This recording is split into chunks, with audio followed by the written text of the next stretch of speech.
Today and next week I'm going to talk about instruments for climate policy.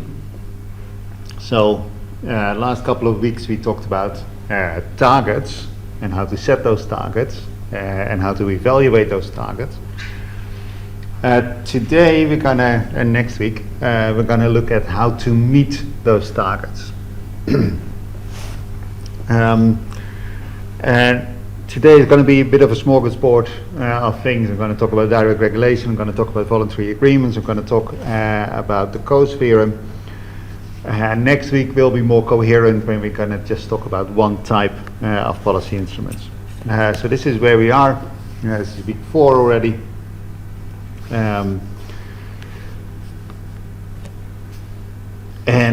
Today's agenda, I'm actually going to start, I've said what I'm going to talk about, but I'm actually going to start with an introduction that justifies why we're doing this. So the first question that I think always need answering, some people think that this comes natural, that we should always regulate, but I think we should ask and answer the question, why is a government intervention needed? And I've listed here 5 reasons why the government should step into the market. 1 and 2 we talked about already, that is public goods. Public goods or impure public goods will simply not be provided by the market to the extent necessary. And we need some form of public intervention, either to supply the public goods or prevent overconsumption of, say, common goods. Another reason why the government should step in is if there's externalities. Because, as I said 2 weeks ago, if there's externalities in the market, then the market won't reach a Pareto optimum. So those are good reasons for the government to intervene. There's other reasons as well. There may be a natural monopoly. Natural monopoly is defined as when the benefits of competition are smaller than the costs of providing competition. And good examples of natural monopoly are the road network or the electricity network. It would simply cost a lot of money to build 2 or 3 electricity networks, and the benefits of competing between networks are actually fairly small and simply do not justify the cost of building an additional network. And in that case we have a natural monopoly. The problem with natural monopolies is just with all other monopolies that monopolists tend to be abusive. So you need pretty strong regulation to keep monopoly power in check. But it is a better solution than providing for competition in the case of a natural monopoly. There's other forms of market power where, as a government, you may want to step in, particularly cartel formation is an historical example. And more recently in economic theory is this whole notion of asymmetric information, that the seller may simply know much more than the buyer about a particular product, and therefore the government may step in with some form of consumer protection in this case. Of course, in reality, all these things come together. This is a sort of a neat classification. You can do this for this and that for that. But of course, in reality, you see that these things often overlap and co-occur in the market. The final thing that is listed at the bottom here is that there's also regulation for regulation's sake. That some people just like to regulate, and those people would be civil servants because this is essentially their job. And of course there's also lobbyists in the private economy who would like the government to distort the market in their favor. So whenever we're talking about, or whenever people suggest that there would be new regulations coming, you should always ask yourself the question, is this necessary from the perspective of the whole economy and whole society, or is this new regulation really just a way to satisfy a particular interest group, right? And it's not just the civil servants and lobbyists, politicians also want to build a legacy for themselves, right? They want to go down in history as the guy or girl who introduced this particular type of legislation, even if there was no need for that legislation. That is something that you can then essentially have your name remembered by, right? And those things need to be kept in mind. There is a lot of regulation out there that actually does not serve a social purpose, but serves a particular interest group. The types of things you can do as a regulator are many and varied. So today I'm going to talk about direct regulation. There's all those things here. I'll come back to these. I'm also going to talk about voluntary agreements for a bit, and then I'm going to talk about bargaining.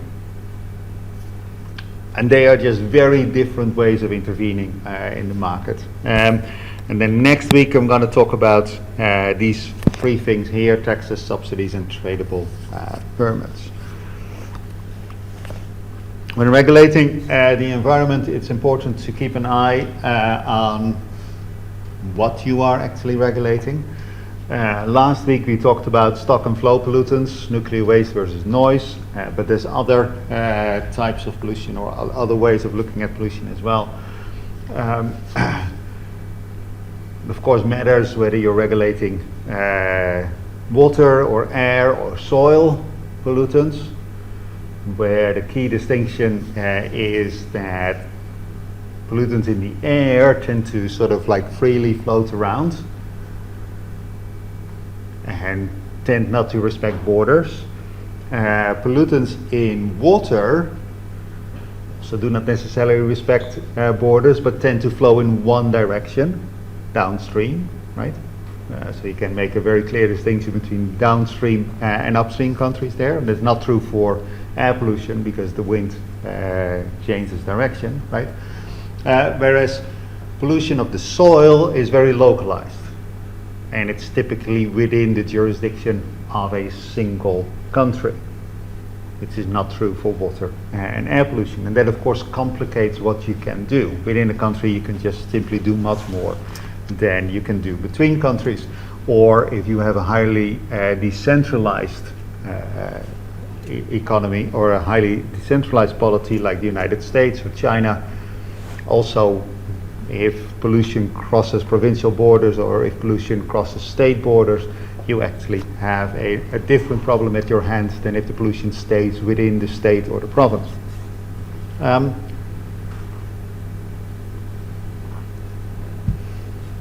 Another important distinction that I'll make more of next week is the difference between point and diffuse sources. Again, nuclear power is a good example of a point source. There's only 400 nuclear power plants on the planet, so all the nuclear waste comes from those 400. Well, most of the nuclear waste comes from those 400 well documented, we know exactly what they are, we know exactly what they do type of polluters. Whereas if you're interested in soot from cars, actually I don't know, there's probably 1 billion cars on the road by now, and there's all sorts of strange people doing strange things with those cars, right? Which is much harder, and there's much greater diversity in cars than there is in nuclear power plants, which makes it simply technically much more difficult, and you need much more information to properly regulate diffuse sources than point sources. Some types of pollution are very spatially concentrated and have a very homogeneous impact. And that means that it's easy to clean up, right? You just isolate this site and you clean it up, and that's it. And this nature reserve would be one example, very spatially concentrated, but also a spill of chemical waste in the soil. That is one field that you need to clean up, right? If you contrast that to the hole in the ozone layer and the resulting UVB radiation, or excess UVB radiation, it is everywhere, right? And affects everybody. So you cannot isolate the problem. You can only attack the source of the problem. Whereas with chemical spills, you can do two things essentially. You can either make sure that those chemical spills don't happen, but if they do happen, you can just clean up the problem. You can just build a fence around it, and that's it, right? Like was done with Chernobyl. You've probably seen or heard of that. Essentially, they build a big fence around it, and that's it, right? Problem not solved, but problem contained, right? Completely different solution. And related to all these things, it matters whether the problem is local or regional or continental or global, because you have different actors with different relationships involved, right? All of this matters for both our understanding of the problem and for solving the problem. Now, as I said, I'm going to talk about, my computer is frozen. I'm going to talk about, wake up.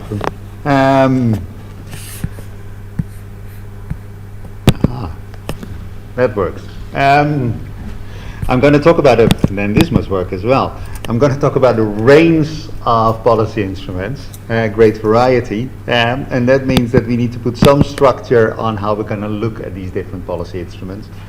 And I'm going to look at them by the following 6 criteria. The first one is cost effectiveness. Do you reach your target at the lowest possible cost? This is a favorite criterion for economists. There are some environmentalists who strongly disagree with this, but I would sort of say, well, you want to clean up the environment, this is a good thing, but then you don't want to spend too much money on that. If you can do it cheaper, that is even better, right? So that is my reasoning why cost effectiveness is an important criterion. There are some people, some environmentalists out there who think that environmental pollution is a sin, and therefore people who pollute should be punished. And you can essentially use the same criterion, you just flip the sign, and rather than finding the cheapest possible way of doing things, you find the most expensive way of doing things. That is, you punish people the hardest, and the analysis is the same. But I would argue that cost effectiveness, rather than its opposite, is a good criterion. Another criterion that is related but separate is the administrative costs. Some things are very easy and cheap to implement, and some things are very expensive to implement. So people are talking about sin taxes on alcohol and sugar. Now, a tax on alcohol is very cheap because we already have excises on alcohol. So a sin tax on alcohol essentially means just changing the excise, which essentially means changing a number in a computer in the treasury, and then all the retailers will simply pick up that number, and that's it. This comes at minimal cost, right? Very, very cheap. A sin tax on sugar is different because we don't at the moment have excises on sugar. And that means that you need to build up the administrative capacity to actually levy that tax. We don't do that at the moment, or anything similar. So that is more expensive, right? That means that programs will need to be rewritten. And you see the same thing now in the discussion of Brexit. If you want to introduce an environmental tax that is levied at the border, that means that you need to measure what is coming into my country. And that we're now seeing how expensive that is to build up this capacity in a country that is leaving, has left the single market. You need all sorts of new forms, all sorts of new computers will need to be installed. You need to train a lot of people to check those forms, and so on and so forth. And of course, then you need a large body of advisors to help companies do that, right? So that is an expensive intervention, and those things just need to be kept in mind. Related to that is the amount of information that you need to come up with a proper legislation. Some things, and I'll talk about that at length, some things are very simple. The regulator doesn't need to know a whole lot. Other interventions, for them to work properly, the regulator needs to know almost everything. Environmental effectiveness is important. Obviously, we're trying to clean up the environment, so an intervention that is just for show doesn't help, right? And there are even interventions that actually makes things worse sometimes, even though they look good on paper. And related to that, you need to be able to enforce the regulation.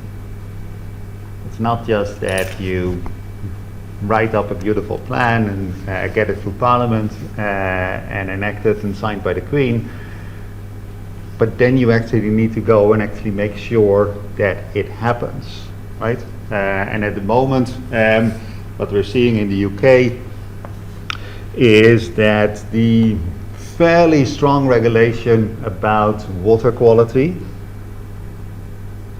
is not being enforced. Southern Water is perhaps the example that comes to mind first.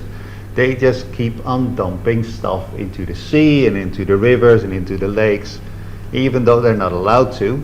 They keep on doing it, and they're very rarely caught, right? And if they're caught, then they're actually very rarely punished. So our water quality regulations are actually quite good on paper, but in practice they don't do a lot of good. And I think I told you guys, don't go swim in, yeah, I did so last week, right? Don't go swim in an English river. It is just not very good for your health. Next week I'm going to talk about, actually the whole issue of enforceability is in the reading week, so I'm not going to talk much more about that later. But next week I am going to talk about long run effects and dynamic efficiency. I'm going to argue that some policy interventions have the same effect in the short run, but the opposite effect in the long run. You need to keep an eye on that. I'm not going to talk much about flexibility and uncertainty. Our understanding of the environment and the economy is imperfect, and that means that you're going to learn new things, and that means that you need to be able to adjust your regulations to the new situation, right? And therefore you need to have a degree of flexibility in what you do. And some interventions are static and others sort of update naturally. And then the final criterion, you need to keep an eye on the distributional implications of what you're doing. Some interventions hurt the poor, some interventions hurt the rich. You need to keep an eye on that. I'm going to talk about that at length in week 10 under the theme of environmental justice, right? So much for an introduction. Let's look at direct regulation, and Gollum sums it up very neatly. We hates it, where we are economists. So direct regulation comes under various names. Some people call them prescriptive instruments, but when unguarded, economists tend to also refer to this as command and control. It is the most common form of environmental regulation. This is what environmental regulators do most of the time. And it is, I think, this is the case because it's sort of a natural thing to do for natural scientists and for legal scholars or people with a legal training, you have a problem, you write a law that forbids that people make that problem, right? That is essentially what comes natural to these people. Another reason why this is so very common still has to do with career structures. So it is the most common form of environmental regulation. It's also one of the earliest forms of environmental regulation. And you guys don't know this, but in the 60s and the 70s, our environment was dirty. Very, very dirty. It is no longer. It is much cleaner now. Things that are directly hazardous to your health are basically have been removed from the environment. And most of that was done by a couple of young Turks in the 80s and the 90s who simply forbade things. It was all done by direct regulation. And those young Turks are now the senior mandarins in environmental organizations.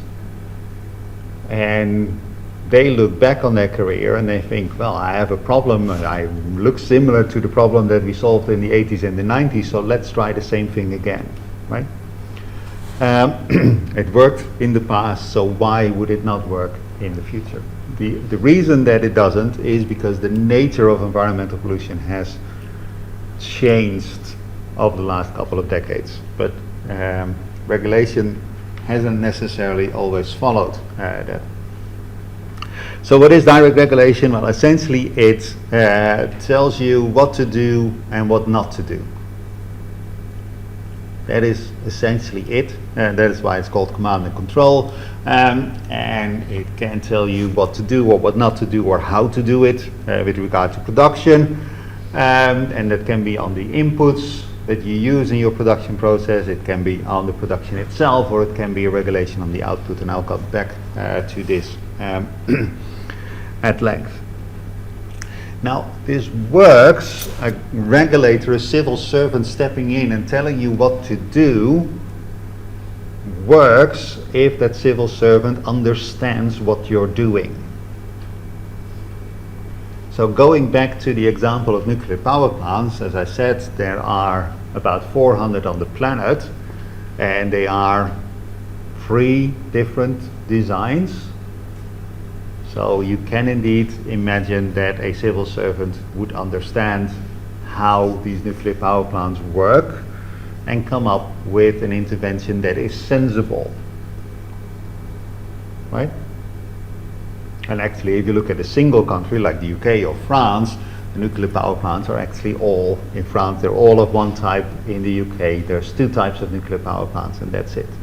So you can understand, well, if you make an effort, you can understand how these things work and come up with a proper way of regulating nuclear waste and regulating safety.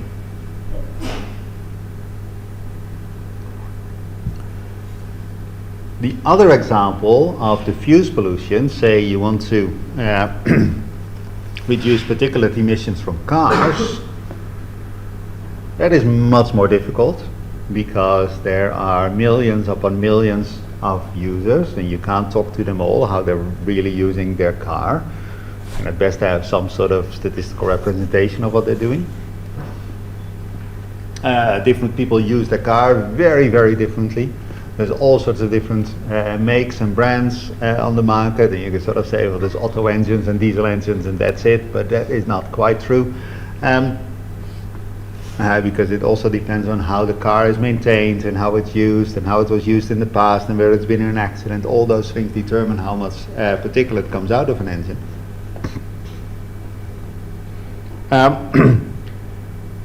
So you cannot go for a individualized approach or a well-informed approach, because there's simply too much that you need to know in order to regulate these things.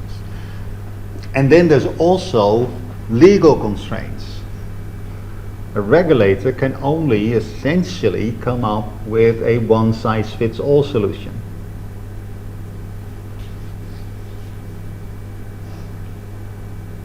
Because any other intervention would be discrimination. So you need to have a very good case to say, well, I'm going to treat this group differently from that group. And if they behave very differently, you would want to treat them differently, but you may not be allowed legally to do so.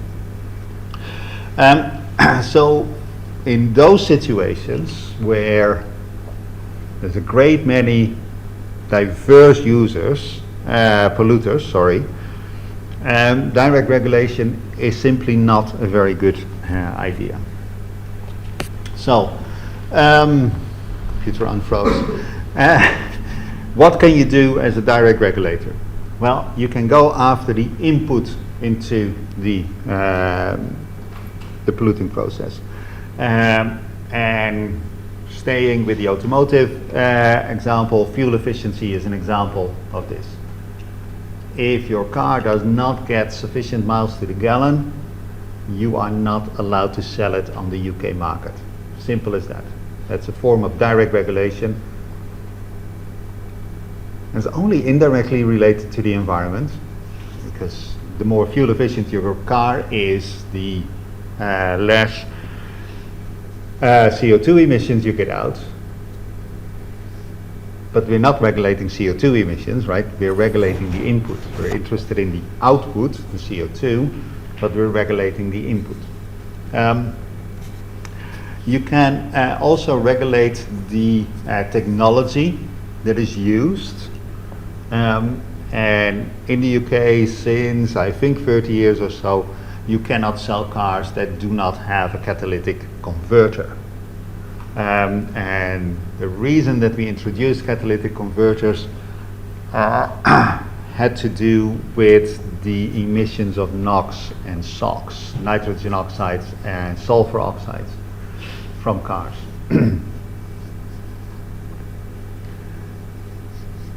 And this is essentially a device that sort of sits after your engine and cleans up the stuff that comes out of your engine.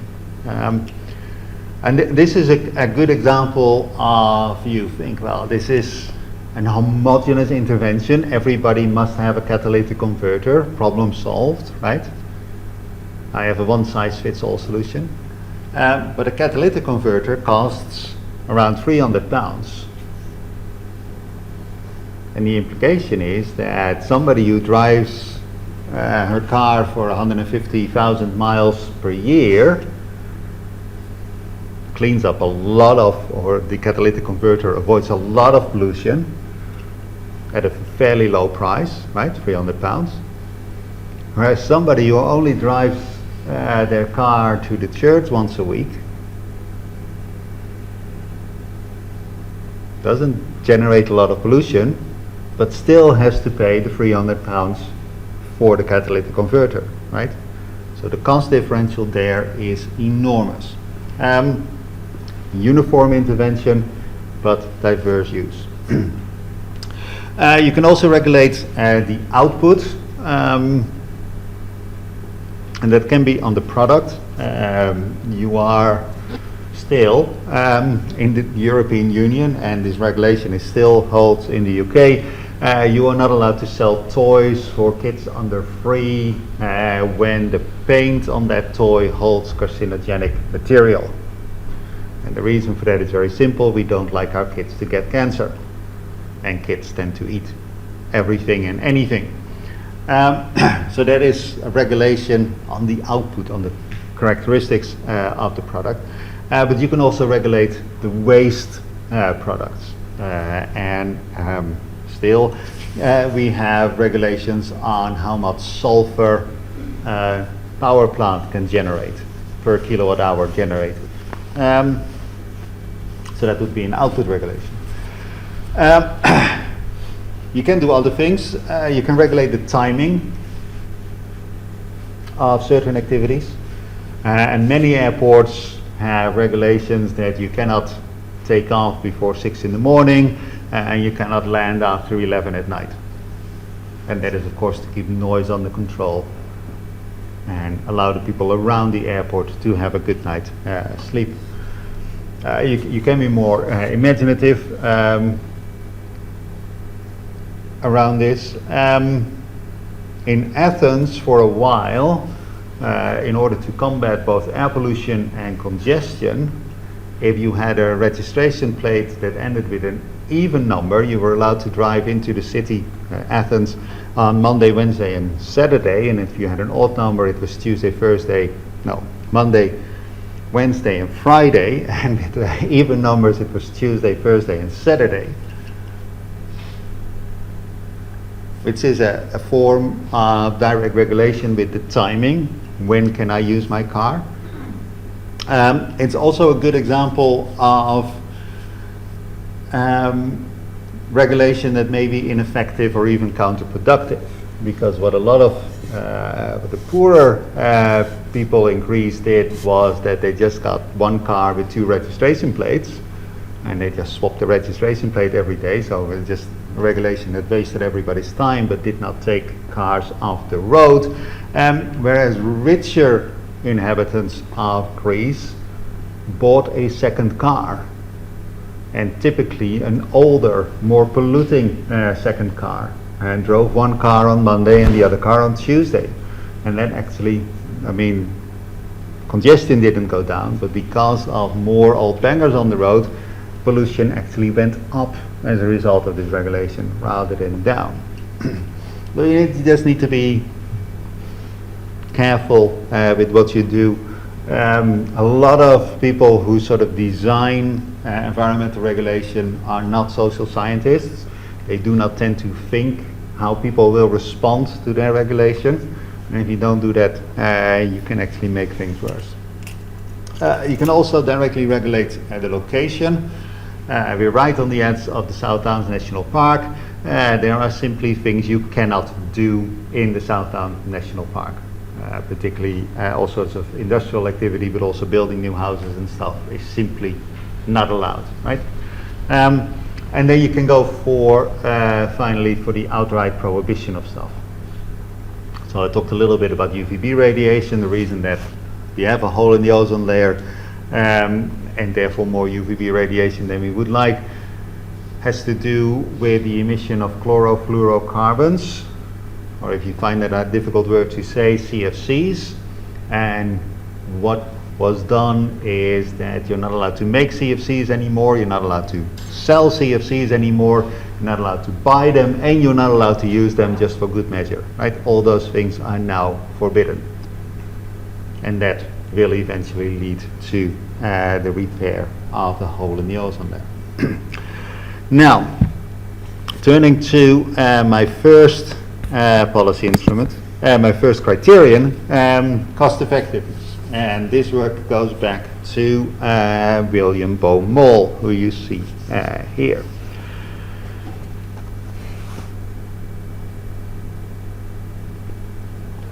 So, let's suppose that the costs of emission reduction, M is emission reduction in this case, is some sort of second order polynomial, right? It's Bm or beta m plus gamma m squared. So the costs go up also at the margin of emission reduction. And this cost function is specific to polluter n. And we want to minimize the total cost of emission reduction. So we want to minimize, that is this thing here, the sum total of all those costs of emission reduction over all polluters that we have by choosing our levels of emission reduction. And of course we want to do that subject to the constraint that total emission reduction meets our agreed target, M. Right? So this is a cost effectiveness problem. We have a target and we want to meet that target at the lowest possible cost. Right? So this is not cost benefit analysis as we did last week, where you actually decide on what the target should be. No, we have a target set by Parliament or whomever, and we're going to try and meet this target at the lowest possible cost.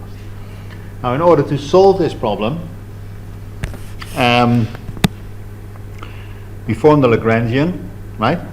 And the Lagrangian always consists of the objective function, that is the thing that we want to minimize in this case, minus the shadow price, or the Lagrange multiplier, lambda, and then the constraint reworked into an equality, m minus the sum of m n. Right? That's the Lagrangian. And then the first order condition for optimality is that the first partial derivative of the Lagrange function to the things that we're deciding upon, our instruments, should equal 0. So the m must equal 0. Well, that is easy, right? The costs of emission reduction for company N or polluter N only depends on what company N does, but not on the other companies.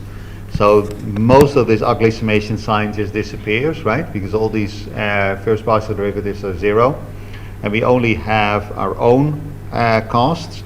And now you know why I use the second order polynomial, right? So the first partial derivative of beta m half gamma m squared is beta plus gamma m, right? That's why I have this simple form here. And then, of course, we should not forget this. Well, m does not depend on mn. All the other mn's do not depend on mn, but only one does. And the first partial derivative of mn to mn is 1. So we simply have the shadow price of the constraint here, lambda.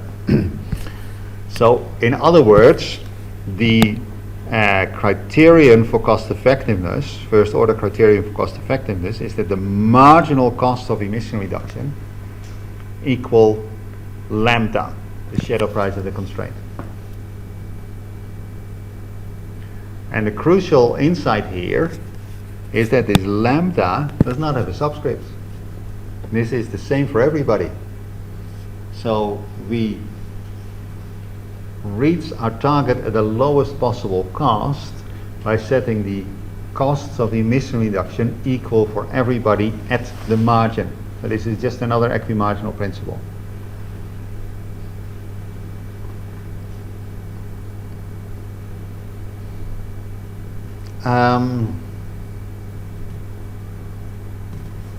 I was going to say something, but I forgot.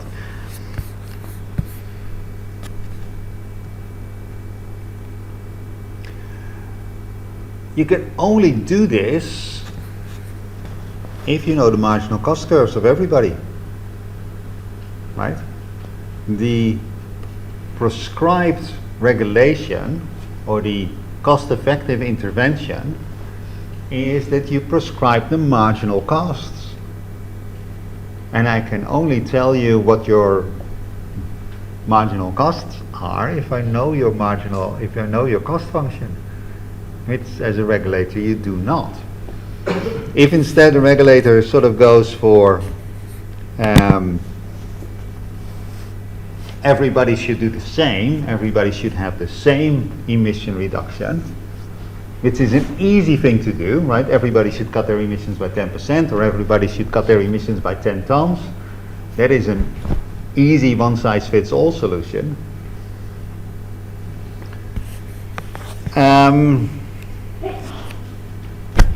That doesn't work, right? Because in the cost-effective solution, your m is lambda minus beta over gamma. So only if every polluter has the same beta and gamma do you get that everybody has the same emission reductions if we equate the cost of emission reduction at the margin, right?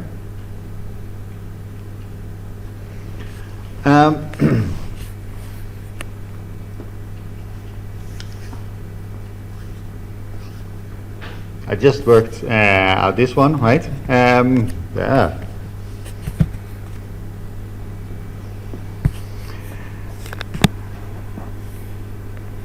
Sometimes my computer freezes and sometimes it responds to things that I wonder what did it respond to. I worked out this one here. If this is the optimal solution, this is our cost function, then given the optimal solution, this is our cost, right? So we can work out what are the costs if everybody reduces their emissions by the same amount. Say we have two companies, they have the same beta, but one has a gamma of 1 and the other has a gamma of 10. So in company B, the cost of emission reduction are much higher, also at the margin. If we set emission reduction equal to 1 for both companies, then in total we reduce 2. Company A with a low emission reduction cost faces emission reduction cost of 1.5, the other one faces an emission reduction cost of 6, total 6.5, right? If instead we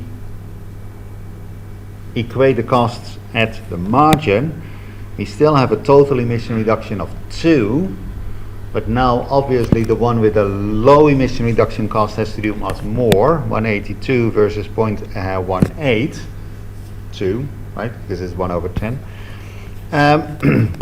So we still do the same in total. Obviously then company A does much more, right? Instead of reducing emissions by 1, they have to reduce emissions by 1.8. So their costs increase from 1.5 to 3.5. Whereas company B has to do much less. Instead of cutting emissions by 1, they have to cut emissions by 0.2, and then their costs fall from 6 to 0.35. So the sum total is indeed smaller, right? Total emission reduction costs fall from 7.5 to 3.8. So society as a whole is better off. There's more money around.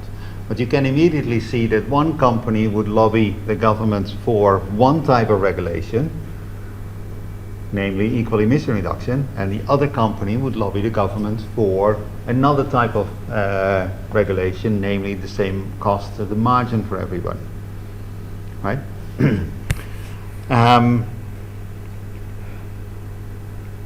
And then the question is, of course, who does the government listen to? Now, bureaucrats are not neutral in all this either, right? As I said, some regulations are easier and cheaper to implement, others are hard and more expensive. A social planner, a benevolent social planner, should favor the cheaper, simpler intervention. But if you are a young and ambitious bureaucrat, then what you want to try and do is maximize your department. You want to maximize your desk size. You want to have as many people as possible working for you and have as much money as you possibly can spend on hiring consultants to advise you, right? The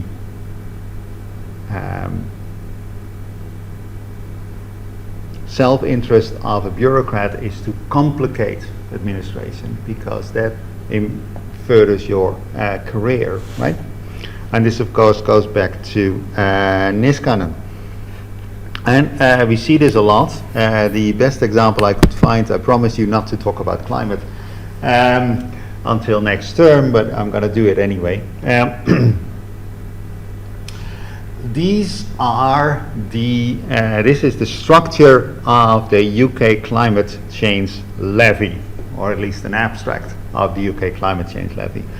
And what we want is equate the cost to the margin, right? So there's various tariffs that are around here given in pounds per kilowatt hour that you see here, and you see that it differs between electricity, between gas, and then there's two alternative, actually not true, there's 6 alternative types of gas involved here, and you see that those tariffs differ per kilowatt hour.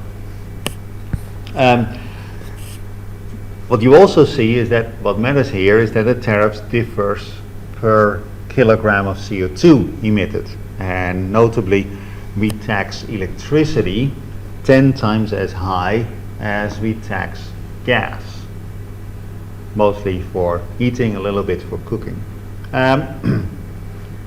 No.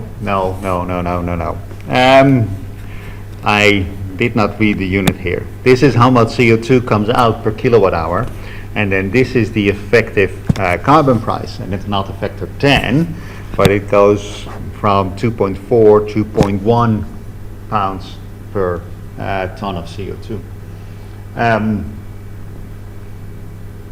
Well, it's more than an order of magnitude. It's almost 25.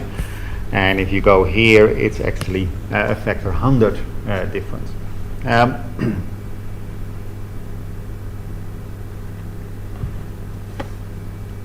So civil servants are busy, right? Making up all sorts of different tariffs. Now there's two complications that are noted here. That this gas price here, or this tax on gas use, applies if you have, as a company, closed a so-called climate change agreement with the government, which is essentially a contract that says you pay less tax, right? Instead of the 339, you pay 75. But in return, you are obliged to do emission reductions in some other way. Now, this is a wonderful intervention for a lawyer in base, right? Is where they sit. Because there's all sorts of negotiations to be had, and then of course you close a contract, and then that contract needs to be enforced, and you need to check, and so on and so forth. This is a wonderful intervention if you want to create work for civil servants. It also immediately implies that you actually drive a wedge between one type of company and another type of company, ones that have a CCA and ones that don't. So you immediately see price differentiation or cost to the margin differentiation. And yes, it is true that you go from 0.10 to 0.02. Then of course there's in those contracts are all sorts of measures that the company has promised to do and that also cost money, but that are bespoke for every company, right? So within this 0.2 you need to add something to it, but that would be different from every country. And then the same happens with the carbon price support, where a whole different set of regulations kick in if you use gas for particular applications. And then of course some of these things are subject to the UK ETS, not the EU ETS anymore, but the UK ETS. And other things are not, depending on the size of the facility as well as the eventual use of the gas. So a whole range of different regulations. Some of it seem to be designed to keep civil servants busy and hire more of them, right? So that's an important thing to keep in mind.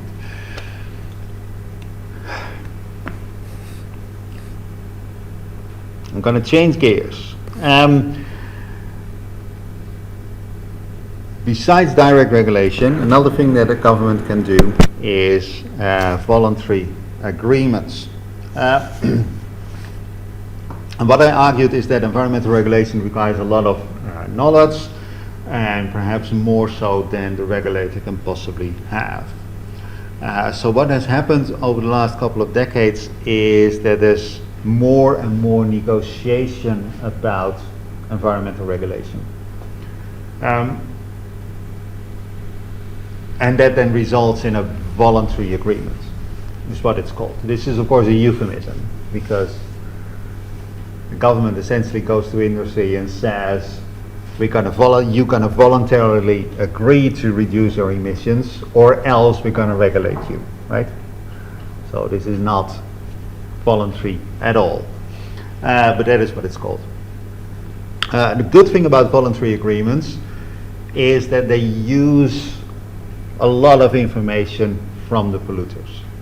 Essentially it's a negotiation between the regulator and the polluter, and they're jointly figuring out the best way of reducing emissions.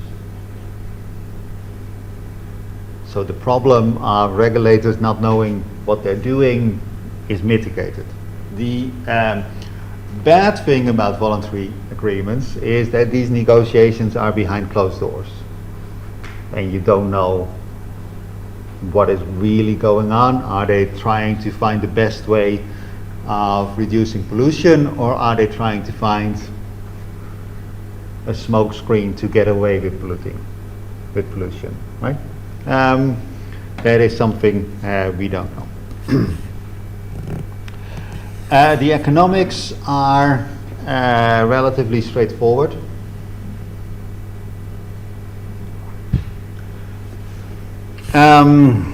So on this axis we have abatement, and on this axis, the vertical axis, we have the marginal benefits and the marginal costs. And marginal costs are just linear, just flat, and the marginal benefits of abatement fall as we increase abatement, as we reduce emissions. Go ahead. What's abatement? Abatement is emission reduction. And the assumption is that a voluntary agreement would cost less, would make better use of the information that is in industry, and therefore emission reduction is cheaper, right? So the CV is smaller than CM. Now, the net social benefits of, if we regulate in a mandatory way rather than a voluntary way, is this thing here. And then the assumption is that in return for industry volunteering that information on how to cut emissions at a lower cost, in return they are treated more leniently. So instead of cutting emissions by the amount AM, emissions are only cut by the amount AV. But this still may be a good thing for society, because now the net benefits are this area here, right? So we lose this particular triangle in terms of environmental benefits, but we gain this square in terms of emission reduction costs that are avoided. And if the triangle and the square are the sizes drawn here, this is a good thing for society, right? It's also a transfer from the environment to industry, right?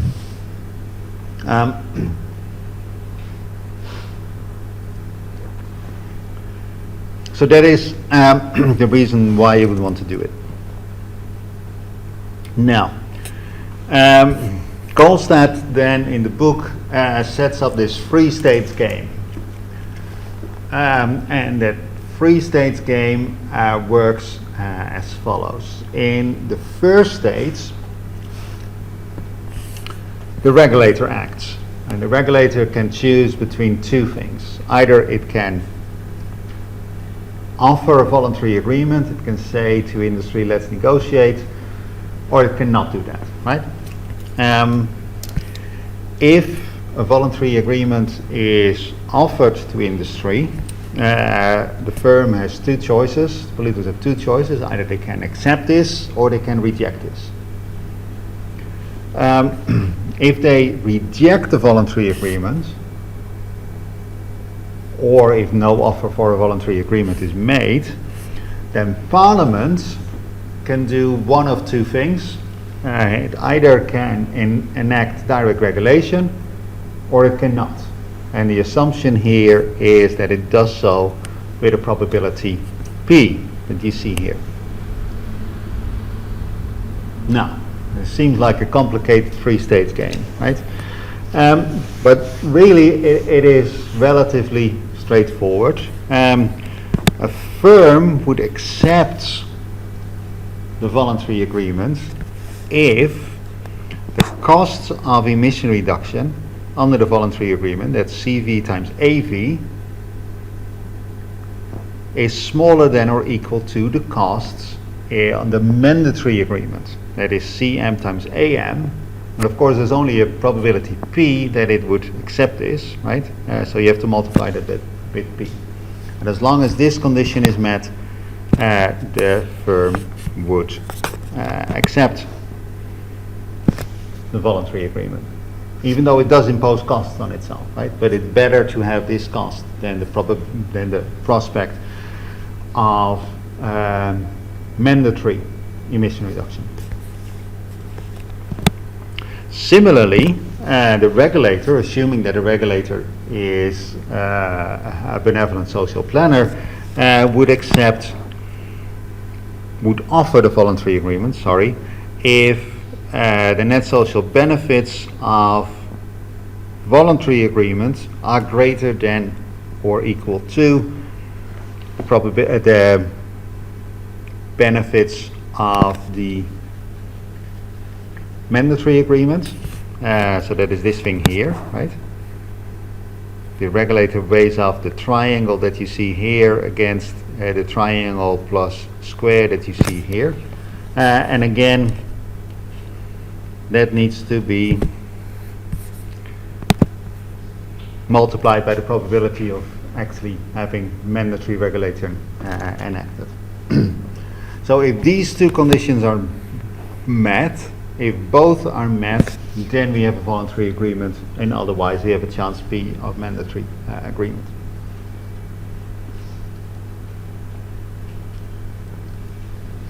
The reason that I include this is A, because this is how goalstat explains it, right? And therefore I need to take you through it. The other reason is that it sort of looks daunting at first sight, right? Oh God, the free states game with 3 players and probabilities and what have you, and 2 types of triangles, and oh my God, and a square, what am I going to do with this? But I just made rigorous what I said, right? The words that I said are now have become symbols. There's a lot of that in game theory, and there's a lot of that in this particular branch of economics, that actually you can explain this in words just as easily without all the math, right? And the math just is essentially showing off.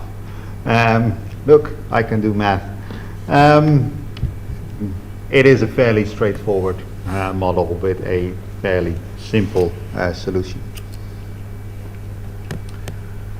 And there's another reason to grow green for companies, not just the prospect of regulation, but there's another reason for companies to go green, and that is because their consumers may demand that they do so. Environmentally friendly products command a premium in the supermarket and elsewhere. People are prepared to pay more for that, and therefore it makes sense for you as a company to offer this. Related to that, there's also always the risk of a consumer boycott. That if you're not seen as environmentally friendly as a company, then Greenpeace or some other environmental NGO may come after you and may convince people not to buy your products anymore. And those things sometimes fizzle out, sometimes can be very, very expensive. So that is a reason why companies may want to reduce their emissions. And increasingly, what we also see is that workers are becoming more vocal. And that their employees or their prospective employees demand that a company is seen as green and environmentally friendly, and so on and so forth. When I started studying, and I did not study economics, I studied econometrics, which is more math than economics. We went round at the start, why do you pick this study? Presumably you guys have done it as well, and what do you see your career to be? And this was a long time ago, and it was in the Netherlands, and a lot of my colleagues said, I want to work for Royal Dutch Shell because it's a good company, solid careers, high wages, interesting work. And we did the same round 4 years later. Nobody wanted to work for Shell anymore. The reason had nothing to do with the environment, had everything to do, I'm gonna give away my age, right? Had everything to do with apartheid. That Shell was found out to have been cooperating with the security of the racist government in South Africa, and it had become a pariah. And none of my colleagues wanted to work for Shell anymore. So in the beginning, they essentially had the pick of the crop, right? Shell could hire the best students because everybody applied to them, and therefore they had pretty high quality workforce. 4 years later, they could no longer, right? They could only hire people who could not find other jobs. And those things can be extremely costly for a company, right? Because essentially the success of your company depends on the quality of your workforce, right? So these sort of worker boycotts, not just of the people who are in your company, and we see the same thing with Facebook at the moment, right? People inside the company are protesting against what the company is doing. That can be costly, but also your prospects on the labor market can be a way to motivate companies to behave, right? Later, of course, Shell also messed up things with the environment, right? Oil spills in Nigeria and so on and so forth in the North Sea. Plus, of course, and this was before the climate debate even started, right?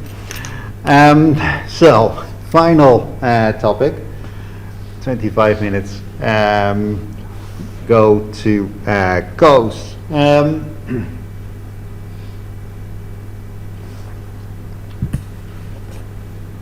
So, this is Ronald Coase, who in 1960 wrote a paper that had no mathematics in, but was later dubbed the Coase Theorem, right? So we have a theorem that doesn't have any math or anything, nor would Coase be able or interested in doing any math. So the Coase Theorem says that the social optimum can be established through bargaining. That is, forget about the government. We're not going to solve this through regulation. We're going to solve this by bargaining between the polluter and the pollutee, and that the outcome is the same regardless of the initial allocation of rights. The Coase Theorem is split into two parts. The first part is that you can find the Pareto optimum by bargaining. Essentially, as soon as you establish property rights through the bargaining process, you find the Pareto outcome. This is essentially just a reformulation or a corollary of the first welfare theorem. The second part of the Coase Theorem, that it doesn't matter who wins the bargaining, you always end up in the same optimum, is not equal to the second welfare theorem. The second welfare theorem says that if you reallocate property rights, you will find the Pareto optimum. Coase Theorem says you will find the same Pareto optimum, right? So that is not exactly the same. So, how does this work? We can do this graphically. So, on the horizontal axis we have emissions, on the vertical axis we have marginal costs and marginal benefits, price, say. The marginal costs of emission reduction fall as emissions go up. So this is where there are no longer any benefits of using additional polluting activity, right? Say we stop using energy because it costs money and the house is warm enough. But then if you cut your emissions, in the beginning emission reduction is cheap, and if you cut your emissions to zero, your cost of emission reduction at the margin are going up, right? So the brown curve slopes this way. The benefits of emission reduction, well, if there's no pollution whatsoever, there's also no benefits of reducing it further, right? But the higher the emissions, the greater the benefit of reducing it, right? So this is just the cost-benefit diagram. And what we would want to do is one of two things. Either we want to impose sort of a cap on emissions of Q star, or perhaps we want to price emissions at P star, right? That is what we want to do.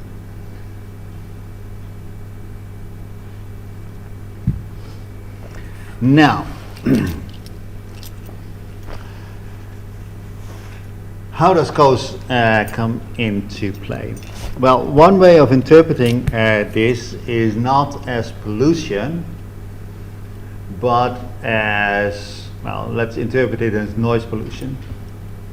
And you are the green one. You like to sleep at night or watch telly or listen to music. And brown is your neighbor, and your neighbor plays the saxophone. Saxophones are loud, and you live in a student flat, so the walls are thin, and your neighbor is also actually only a learner saxophone player, so not very good at saxophone playing. So this is very, very annoying, right? Let's interpret it like that. So the first situation is one where there are no rules in your building. Anybody can do whatever they want, can make as much noise as they want, right? So if we are roughly here, what you can do is essentially knock on the door of your neighbor and say, I'm going to give you £10 if you please stop playing, right? And if we are roughly here, then you are actually so annoyed that you are willing to pay £10 just to have some rest. But your saxophone playing neighbor at that stage is actually getting tired of saxophone playing, right? Lips are getting sore, and maybe wants to do something else as well. So they don't need a lot of convincing to play a little bit less. And say you are willing to pay £10 to have 15 minutes less of saxophone playing, and your neighbor is willing to accept £1 to play 15 minutes less. So a deal can be struck there, right? Willingness to pay is 10, willingness to accept is 1, so any price between 10 and 1 would get you a mutually advantageous, mutually acceptable deal.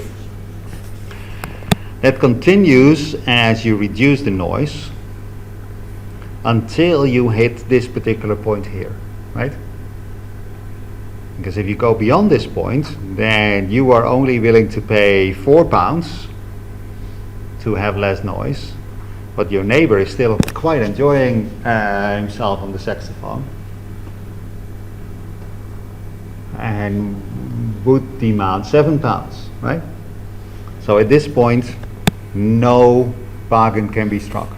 So if you're to the right of Q star, you can strike a deal, but if you're to the left of Q star, you cannot strike a deal.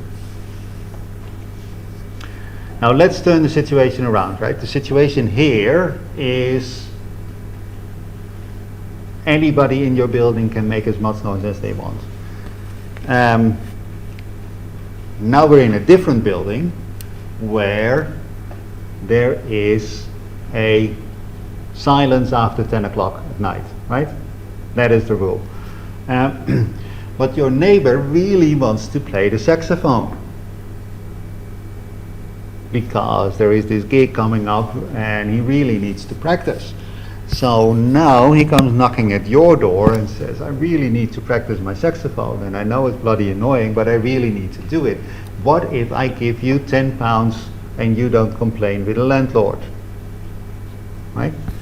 Well, if it's a little bit of saxophone playing, it's willing to pay £10, you are willing, not that bothered, the first 15 minutes you're willing to accept £2, right? That would be good enough to compensate you for the noise, and a mutually advantageous bargain can be struck, anywhere between £8 and £2.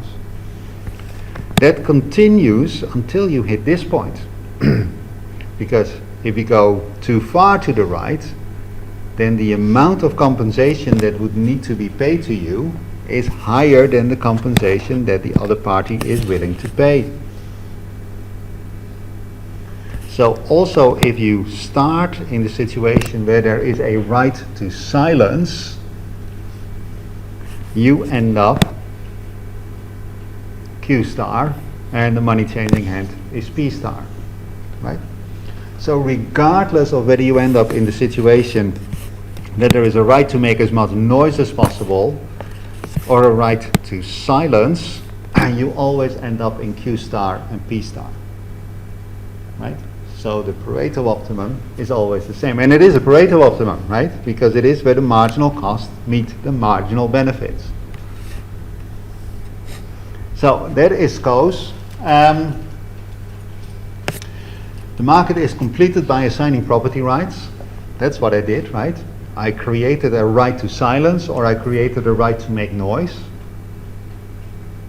It will find the Pareto optimum. That's the first welfare theorem. And that Pareto optimum does not depend on who gets the property right, whether it's a right to silence or a right to noise. That is the invariance part. Now, this is the Coase Theorem. Key assumptions here, right? There's no loss aversion. It's not that, because essentially you start with a right to silence, now you're giving it up. So there's no kinked utility function in the status quo. The money that is changing hands, because in one situation your neighbor is paying you, and the other situation you are paying the neighbor, that money changing hands does not affect the location of your demand or your supply curve. So income elasticities are zero. In the bargaining, all relevant information is revealed. You can indeed bargain and find this is not the strongest assumption. The other two assumptions are pretty strong. This is not so much of a problem. And most importantly, and some would say the only thing that Coase really did, there's no transaction costs. The bargaining itself doesn't take any effort, doesn't cause any misery. Essentially, the assumption is you knock on your neighbor's door and you solve the problem instantly and walk away again. You do not spend an hour arguing or get upset or anything like that. Now, these are the key assumptions behind the Coase Theorem, and you immediately see, oh, this doesn't work in reality, right? Because none of these assumptions are met. Coase, later Coase, used this transaction cost argument to argue against economic theory, as it was then and as it's still mostly now. Because essentially what the Coase Theorem says, if you can bargain your way out and there's no transaction costs, you don't need government intervention for environmental pollution. You can just solve it without the government. This is a libertarian argument. Obviously we cannot, right? And Coase says, well, all your economic theory that assumes costless trade is just rubbish. And if you assume costless trade, then you assume no transaction costs, and you don't need government intervention. So you can't have an economic theory that on the one hand assumes that trade is costless and transaction costs are zero, and at the same time argue for government intervention. That is just completely and utterly inconsistent. And some people, maybe many people, say, well, this is the true meaning of the Coase Theorem. All economic theory is rubbish. And that was true when Coase wrote this up in 1960. Actually, if you recall your micro 1 and 2 and 3, actually we still assume that there's no transaction costs, right? So it's also still true in 2020. Now I have, oh God, only 18 minutes left to talk about actual applications of the Coase Theorem. And I'm going to split that into two chapters. One, I'm going to look at situations where the polluter pays, and then I'm going to look at situations where the pollutee pays. So perhaps the best example of Coase in practice, where the polluter pays, is this particular case. That is about the mine de potasse d'Alsace, the potassium mines of the Alsace. As you have guessed, is in France. And what these mines do, you mine potassium, which is good for fertilizers, but you need to clean it, and that cleaning process leads to chlorides, and those mines used to dump the chlorides into the groundwater, but then there was a lot of complaints from the locals. Chloride isn't good for you. It's the stuff that you have in swimming pools, right? It kills the bugs in the water so that you can go safely swimming, but if concentrations are too high, it also starts harming your health or the crops that you're growing.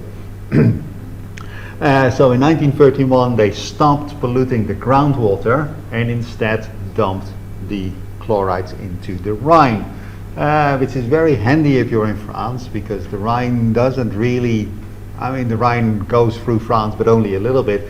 Most of the Rhine is in Germany and in Belgium and in the Netherlands, and all these chlorides ended up in the Netherlands, where it did a lot of damage to agriculture in particular. So that was the situation from 1931 onwards.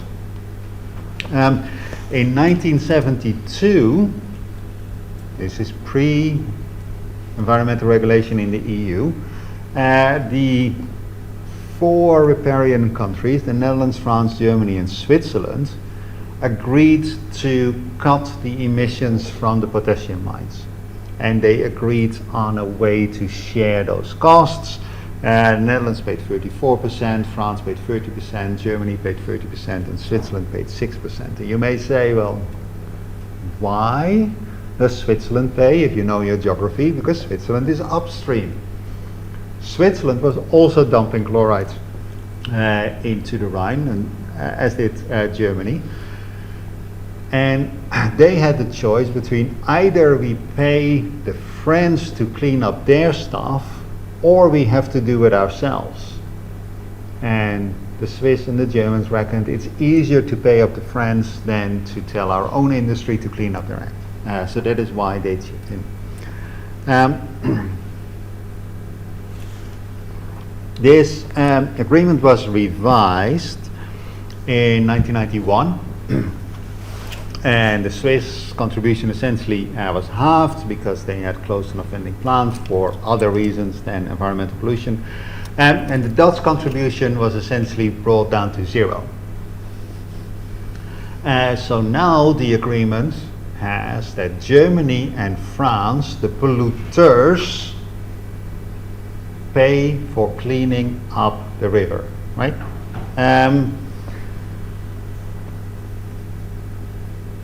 This was before the EU had any say about these matters, so this is the polluter and the pollutee negotiating with each other and finding a solution. No courts were involved, right? They sorted it out amongst themselves, and this is perhaps the cleanest example of the Coase Theorem in practice, where the polluter pays. France pays to clean up its own act. This is rather exceptional because of this guy here, Prince John. This is what the top one is, what Prince John looked like when I was young. And the bottom one is what Prince John looked when you were young, right? But after Prince John was, after his brother, the Lionheart, died, the prince became the king, right? King John did many things, right? He's famous for Robin Hood, he's also famous for Magna Carta, but he's also important. He did many other things because he was on the throne for a very long time. this is the one aspect of his legacy that I want to talk about. I forget the year. Maybe it is. Yeah, it's actually on the next one. So in 1200 something, the following case was brought to the king's court. And this was at a time when the nobility and the king were essentially the judge still, right? So that is why this ruling was brought all the way to the king, and the king ruled personally. And what had happened that the miller, Jordan, thought that he needed more power for his mill, which was driven by water power. And one way of doing that is to build a bigger reservoir. And in doing so, he had flooded the land of Simon of Merstham. And Simon obviously did not like that and complained with the king, and the king ruled in 1201 that this is not okay. And this is known in legal terms in common law as the tort of nuisance, which makes sense if you know Norman French. Then these words make sense, otherwise they are a bit peculiar. But essentially this says that you cannot harm your neighbor. Right? And this has been a legal principle in common law since 1201. So the rule where the polluter pays is actually exceptional, right? The potassium mines are actually exceptional. It's much more common. No, I'm talking nonsense. I'm sorry. Because of this ruling, it is actually common that the polluter pays. So even though the Netherlands did not take France to court, they could sort of reason based on legal principles going back to 1201 that France, as the polluter, was indeed the responsible party. Right? Right. That's what I wanted to say. That was 1201. Actually, there was a very similar case between Canada and the United States in 1938, where on the Canadian side of the border there was a smelter of nickel, the nickel mine, and then you smelt it, and then all sorts of bad stuff comes out of your smokestack, and some of that was blown over to the United States side of the border, particularly the state of Washington. That was also litigated in court, and the ruling in 1938 was that this good neighbor principle, or you shall not harm your neighbor principle, from 1201 between Jordan and Simon, was extended across international borders, right? So it is an accepted legal principle that if I annoy you, if I pollute you, then I am responsible for the cleanup, right?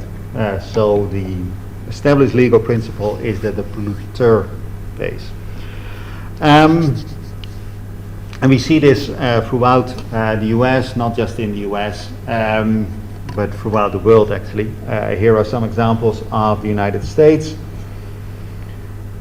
where it's actually very common that if you want to establish a chemical plant, or you want to build a new power plant, you go way out, right, into the countryside, because there's very few people to annoy, and you just buy up all the locals.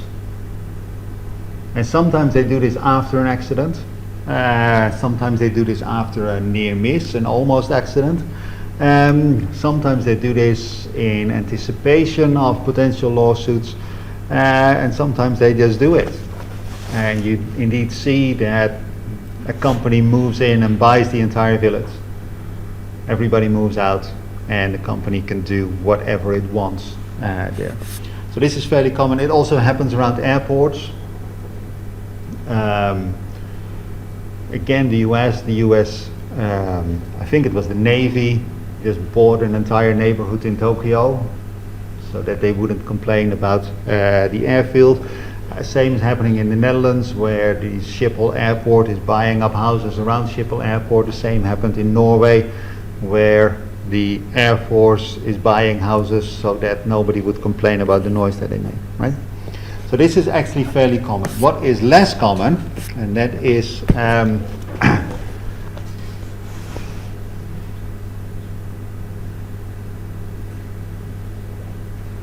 do I now get this right?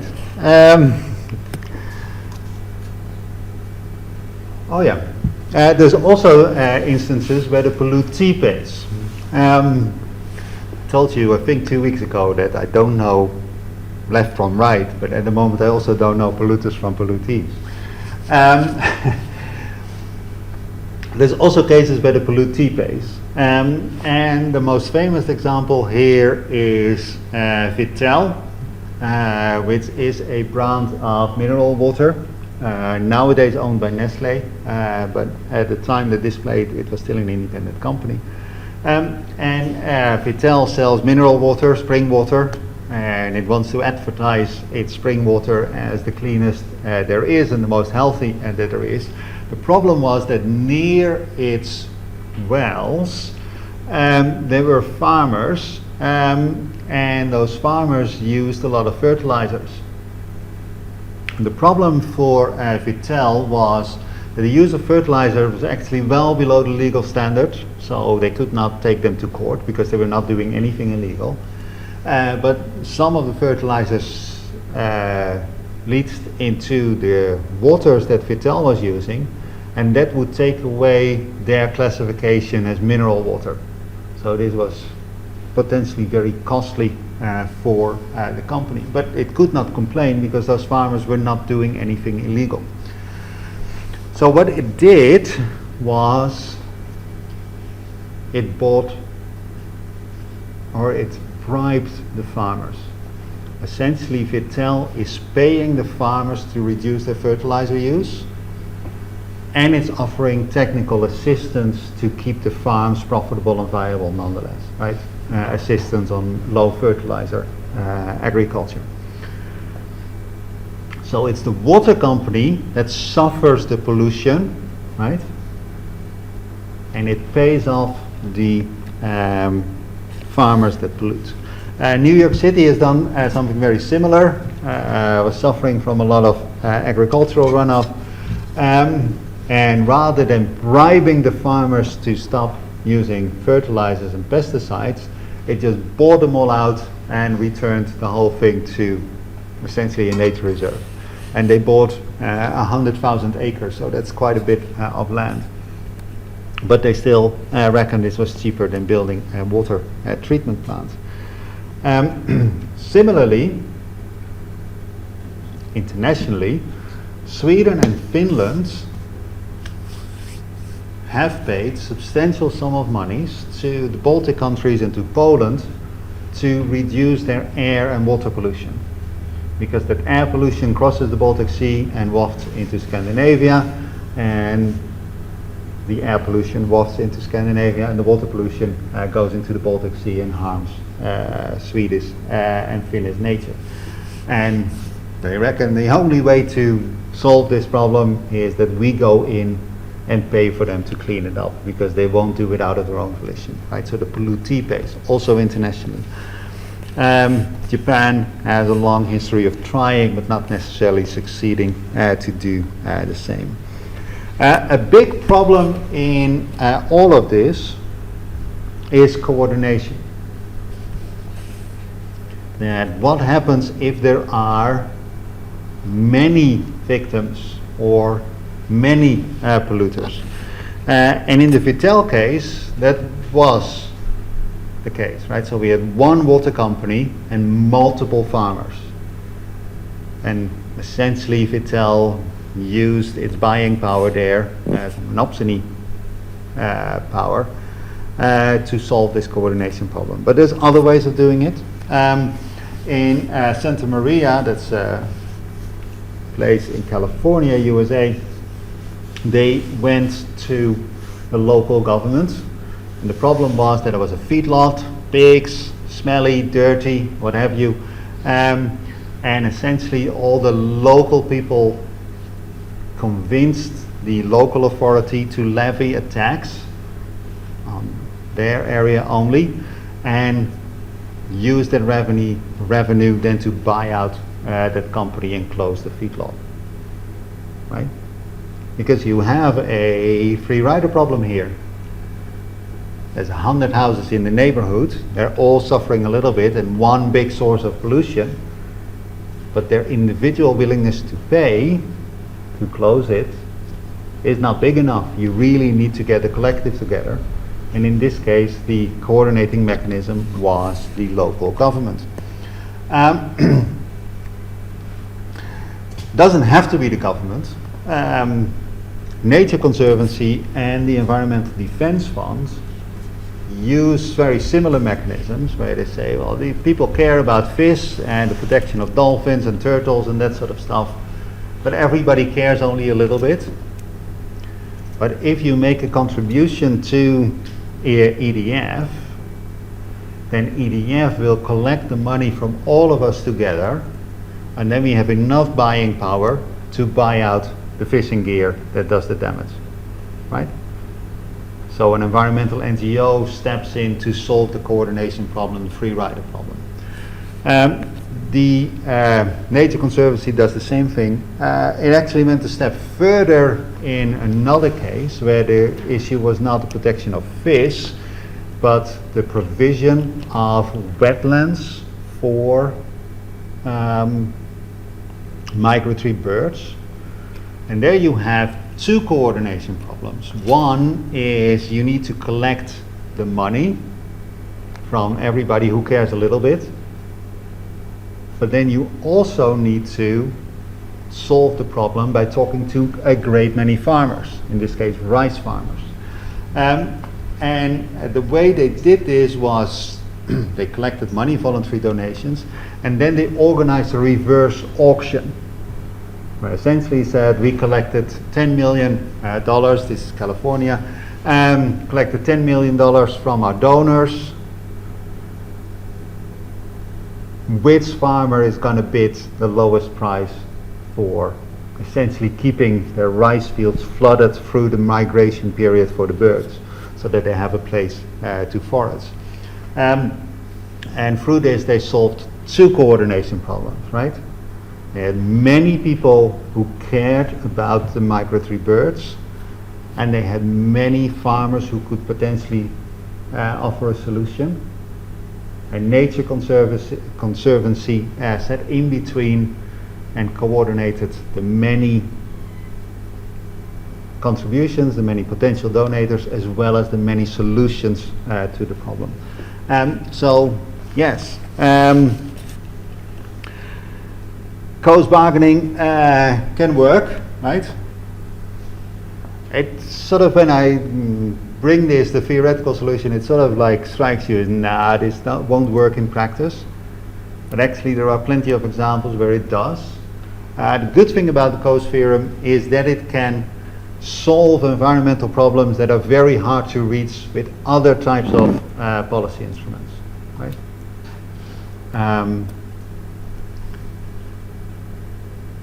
And that you can do it without the government, without having to convince the government to intervene, right? So that's it for today.